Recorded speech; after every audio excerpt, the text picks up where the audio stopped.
यदा यदा हि अधर्मस्य, श्रीमद् भगवत गीता में अर्जुन ने श्री कृष्ण से पूछा कि भगवान तुम कब अवतार लेते हो। कृष्ण कहते हैं यदा यदा हि अधर्मस्य, जब जब धर्म की हानि होती है, अधर्म बढ़ता है, तो साधुओं की रक्षा के लिए, दुष्टों का विनाश करने के लिए युग युग में मैं मनुष्य का शरीर धारण करके आता हूं। मनुष्य शरीरा, जब जब हो ही धर्म की हानि, बढ़े ही असुर अधम अभिमानी, तब तब प्रभु धरि विविध शरीरा। मनुज शरीरा, हरे सकल सज्जन भव पीरा। कभी साधु के रूप में, कभी भक्त के रूप में, कभी गृहस्थ के रूप में, कभी नेता के रूप में, कभी डॉक्टर के रूप में भगवत सत्ता अवतार लेती है। कभी व्यापारी के रूप में, कभी कर्मचारी के रूप में। समाज का सुधार करने के लिए, फैली हुई विकृतियों कुरीतियों को दूर करने के लिए, संस्कार धूमिल हो रहे हैं उनको सुसज्जित करने के लिए मनुष्य के रूप में दिव्य आत्मा अवतार लेती है। धर्म कमजोर जब होने लग जाता है, सबसे अधिक अवतार उत्तर प्रदेश में हुए, क्योंकि उत्तर प्रदेश में बहुत अधर्म हुआ। राम, कृष्ण, कबीर, बुद्ध, परशुराम भगवान, तुलसी, सब यूपी में। जहां पाप बढ़ता है भगवान को आना पड़ता है। यूपी में बहुत पाप हुआ है, इसलिए वहां साधु मुख्यमंत्री बनकर आया है, पापियों को तार रहा है। साधु मुख्यमंत्री। एक समय वो था, लोग कहते थे साधु को ये राजनीति से दूर रहना चाहिए। आज के युग में लोग कह रहे हैं कि साधु को ही मुख्यमंत्री होना चाहिए, सुधार हो जाएगा। योगी आदित्यनाथ ने प्रमाणित कर दिया है कि साधु क्या कर सकता है, साधु में कितनी शक्ति होती है। लोग कहते हैं साधु राजनीति करेगा तो ये भजन कब करेगा। साधु राष्ट्र को देवता मानता है और राजनीति को पुष्प समझता है। राष्ट्र देवता के चरणों में राजनीति के पुष्प अर्पित करता है। जब जब हो ही धर्म की हानि, जब गाइए गाइए गाइए, बहुत सुंदर। धर्म की हानि, बढ़हि असुर अधम अभिमानी, बढ़हि असुर अधम अभिमानी, जब जब हो ही धर्म की हानि, जब जब हो धर्म आपके घर में हानि। कोई ऐसे बालक का जन्म हो जाता है जो धर्म का रक्षक बनता है, कोई ऐसी बहू आ जाती है आपके घर की सोई हुई भक्ति को जागृत कर देती है, कोई ऐसी बेटी जन्म लेती है, बचपन से भक्ति करके पूरे परिवार को भक्ति में डुबा देती है। आपके घर में किसी ऐसे परिवार से रिश्ता जुड़ जाता है, उस रिश्ते से भक्ति आपके घर आती है। ये भक्ति बहुत लंबी यात्रा करती है, और जहां भक्ति है वहीं धर्म सुरक्षित है। जब जब हो ही धर्म की हानि, बढ़े ही असुर अधम अभिमान। तब तब प्रभु धरि मनुज शरीरा। मनुष्य का शरीर धारण करके कभी संत के रूप में भगवान आते हैं, और जिनमें भगवान के गुण दिखने लग जाते हैं उनको तुम भगवान कह करके जय जयकार बोलने लग जाते हो। तब तब प्रभु धरी मनुज शरीरा, तब तब प्रभु धरी मनुज शरीरा। हरहि सकल जन भव पीरा, हरहि सकल जन भव पीरा। तब तब प्रभु धरि मनुज शरीरा। मनुष्य के रूप में ही भगवान आते हैं, लेकिन भगवान को तुम पहचान नहीं पाते। पहचानना बहुत कठिन है। कोई गुरु अपने शिष्य के साथ में जा रहा है, रास्ते में सड़क के किनारे 10-20 थैले रखे हुए। शिष्य कहता है, किसके थैले हैं गुरुदेव? इन थैलों का कोई मालिक नहीं है। तो आप यदि मना ना करें तो थैले से कुछ कुछ सामान निकाल लो। ये चंचल मन कब डावाडोल हो जाए कुछ पता नहीं। सुबह का ईमानदार व्यक्ति शाम को बेईमानी कर सकता है। आज तक जो सत्य बोल रहा था, कल वो झूठ भी बोल सकता है। गिरगिट को रंग बदलने में देर लग सकती है, लेकिन आदमी को अपना ढंग बदलने में देर नहीं लगती। भरोसे के आदमी बनो, विश्वास के इंसान बनो, और भरोसे में खरे उतरो। विश्वासघात मत करो। ईमानदारी वह सिक्का है, चाहे जहां भुना लो, पूरी कीमत देकर जाता है। राजनीति में भी ईमानदारी, जिम्मेदारी, समर्पण आगे बढ़ने में मदद करता है। इसलिए याद रखना, व्यास गादी निवेदन कर रही है, कहीं भी रहो विश्वास जीत कर रहो। आंख मूंद कर तुम पर लोग विश्वास कर सके। किसी से मित्रता करो, उसके साथ विश्वासघात मत करो। मित्र के परिवार की रक्षा करना तुम्हारा फर्ज है। जैसे तुम अपने परिवार की रक्षा करते हो, ऐसे अपने मित्र के परिवार की, व्यापार की भी रक्षा करो। स्वार्थी प्रवृत्ति के मित्र मत बनो। मित्रता समर्पण को मांगती है।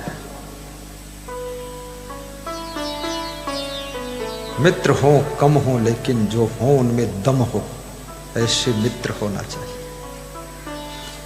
कृष्ण और सुदामा जैसी मित्रता।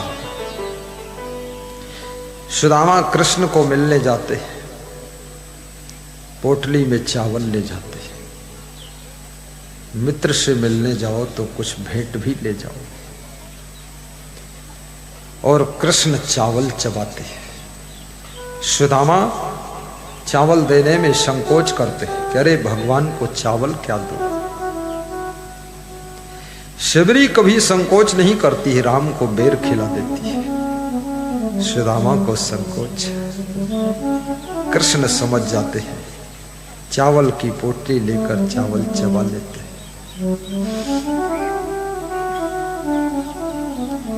सुदामा गरीब है, कृष्ण अमीर है। कृष्ण भगवान है, सुदामा विद्वान है। कृष्ण सुदामा का बहुत सम्मान करते थे। भटकते भटकते न जाने कहां से तुम्हारे महल के करीब आ गया। सुदामा और कृष्ण की मित्रता विश्व के मित्रों के लिए एक उदाहरण है। बहुत संख्या में मित्र भी मत बनाओ। मित्र की परीक्षा कर लो तब मित्र बनाना। बहुत सखियां भी मत बनाओ। लड़कियों की सखी बहुत है, जिसको मिल जाती वही सखी है। अधिक सखियां, अधिक दोस्त तुम्हारे स्वर्णिम समय को बर्बाद करते हैं, फालतू बातें करते रहते हैं। इसलिए सोच समझकर मित्रता कीजिए। और प्रीति करो तो निर्वाह करो, अनरीति करो वही कहना है। बाढ़ी के प्रीति अथाह भई, तब दुख और सुख सबई सहना है। दुख और सुख सबई सहना है। जो लोग दुख और सुख को सह नहीं सकते हैं, वे किसी भी रिश्ते को निभा नहीं सकते। रिश्तों की कसौटी है दुख सुख को सहना। कभी दुख कभी सुख, कभी सर्दी कभी गर्मी, ये कुदरत के नजारे हैं।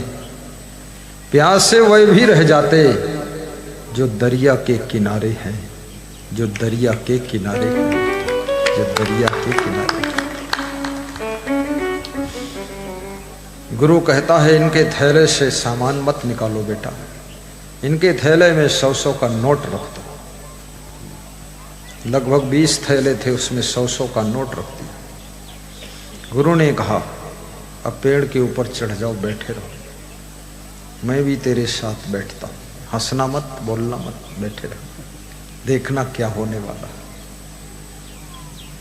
1 घंटे के बाद खेत में काम कर रहे 20 मजदूर आते हैं, अपना अपना थैला संभालते हैं, खोलते हैं, देखते हैं। सामान ज्यों का त्यों रखा हुआ है, ऊपर से 100 का नोट नया नया रखा हुआ है। कोई मजदूर कहते हैं भगवान है जरूर संसार में, क्योंकि आज मेरे मालिक ने मजदूरी नहीं दिया था, कह रहा था कल दूंगा, तो आज मेरे बच्चे क्या खाते। तो भगवान ने स्वयं मेरे थैले में 100 रुपये रख दिया है। हे भगवान, तेरे चरणों में प्रणाम है, तू सबका ख्याल रखता है। तो गुरु ने शिष्य की पीठ थपथपाई और कहा देख, तूने 100 का नोट रख दिया तो तू इनके लिए भगवान हो गया। अगर इनके थैले से सामान निकाल लेता तो तू इनके लिए चोर हो जाता, तू इनके लिए चोर हो जाता। तुम्हारा सत्कर्म तुम्हें भगवान बना देता है और तुम्हारा पाप कर्म तुम्हें चोर बना देता है, शैतान बना देता है। इसलिए सत्कर्म करो। भागवत में लिखा है, शुकदेव जी ने राजा परीक्षित को भागवत कथा सुनाई थी, तब कहा था कि सत्कर्म करो। कलयुग में सत्कर्म ही सहारा। परहित, जनहित, लोकहित, समाजहित, देश हित करो। सत्कर्म ही सहारा। आज जो यहां कार्यक्रम हो रहा है ये बहुत बड़ा जनहित का कार्यक्रम है। हजारों ज्ञान की बातें सुनाई जा रही हैं। इसमें सैकड़ों बातें, 10 बातें किसी न किसी के पल्ले पड़ जाएगी। और एक बात भी अगर आपके हृदय में प्रवेश कर गई तो याद रखना, बिगड़ी जिंदगी भी सुधरना शुरू हो जाएगी। बिगड़ी जिंदगी भी सुधरना शुरू। जय। मेरी बिगड़ी जिंदगी को बना दो हे प्रभु।